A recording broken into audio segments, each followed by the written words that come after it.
भारत को बड़ा झटका। टॉप 10 शक्तिशाली देशों की लिस्ट से बाहर हुआ भारत। फोर्ब्स ने साल 2025 में दुनिया की 10 सबसे शक्तिशाली देशों की रैंकिंग जारी की है।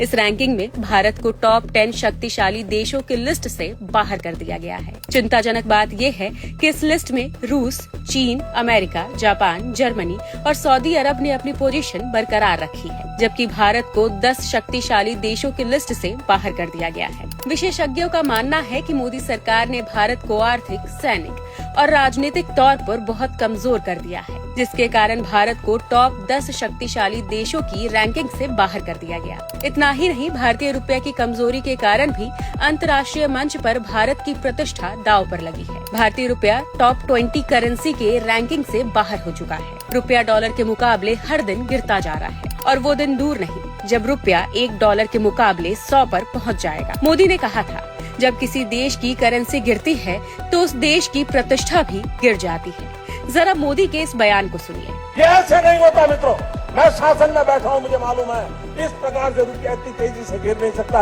अरे ये नेपाल का रुपया नहीं गिरता है, बांग्लादेश की करेंसी नहीं गिरती है, पाकिस्तान की करेंसी नहीं गिरती, श्रीलंका की करेंसी नहीं गिरती।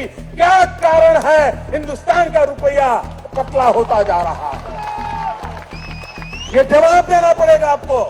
देश आपसे जवाब मांग रहा है। सुन लिया आपने, रुपए के साथ देश का शेयर बाजार भी लगातार गिरता जा रहा है। हर दिन निवेशकों के लाखों करोड़ रुपए डूब रहे हैं। ऐसा लगता है कि देश के अंदर कोई भी चीज मोदी सरकार के कंट्रोल में नहीं है। शिक्षा व्यवस्था चौपट हो चुकी है। देश में बेरोजगारों की फौज तैयार है। गरीबी और भुखमरी में भारत टॉप पर पहुंच चुका है। स्वास्थ्य व्यवस्था तबाह होती जा रही है। कुपोषण का कहर बढ़ता जा रहा है। सही बात यह है कि मोदी सरकार ने देश को हर मोर्चे पर नाकाम बना दिया है।